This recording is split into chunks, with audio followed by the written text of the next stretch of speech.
আসসালামু আলাইকুম, welcome to Setu's cooking. আজকে আমি আপনাদের সাথে একদম কম তেল মশলা দিয়ে একটা গ্রিল চিকেনের রেসিপি শেয়ার করব। তো ভিডিও শুরু করা যাক। তো এখানে আমি আস্ত একটা চিকেন নিয়ে নিয়েছি। তার মধ্যে আমি 3 টেবিল চামচ সয়া সস দিয়ে দিলাম আর স্বাদ মতো লবণ।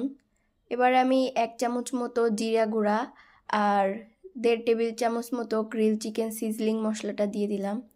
তারপর এর মধ্যে 1 টেবিল চামচ মতো গুঁড়ামরিচ আর একটা সিজলিং মশলা দিয়ে দিলাম। এবার আমি এখানে 3 টেবিল চামচ মতো টমেটো কেচাপ আর 2 টেবিল চামচ মতো চিলি সস দিয়ে দিলাম। তারপর আমি এখানে 3 টেবিল চামচ মতো সরিষার তেল আর 2 টেবিল চামচ আদা রসুন বাটা দিয়ে দিলাম। এখানে আমি আস্ত একটা লেবু চিপে পুরোটাই দিয়ে দিব। তারপরে এটাকে আমি সুন্দর করে মাখিয়ে নিব প্রথমে।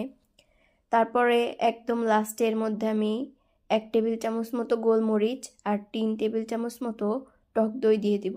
এটা দিয়ে আর একটু হালকা করে মেখে আমি 2 ঘন্টার জন্য ফ্রিজে রেখে দিব। অল্প তেল মশলায় পারফেক্ট গ্রিল চিকেন করার জন্য ম্যারিনেশনটা জরুরি। এজন্য বেশি সময় ম্যারিনেশন করে ফ্রিজে রেখে দিতে হবে। তারপরে ফ্রিজ থেকে বের করে আমি এবারে এয়ার ফ্রায়ারের মধ্যে একটু তেল ব্রাশ করে চিকেনের পিসগুলো দিয়ে দিব। তারপরে আমি চিকেনগুলোকে এয়ার ফ্রায়ারে 180 ডিগ্রিতে 9 মিনিটের মতো কুক করে নিব। দেন এটা আমি বের করে হালকা হাফ টেবিল চামচের মতো তেল এরপর ব্রাশ করে একটু উল্টিয়ে দিব। তারপরে আবারও এটাকে আমি 9 মিনিটের মতো 180 ডিগ্রিতে কুক করে নেব। এই তো আমার গ্রিল চিকেন একদম রেডি। তো দেখতেই পাচ্ছেন কতটা সুন্দর হয়েছে। দেখতে যতটা না সুন্দর হয়েছে, খেতে তার থেকে বেশি টেস্ট হয়েছিল। মনেই হচ্ছিল না এত অল্প তেল মশলায় গ্রিল চিকেনটা বানানো।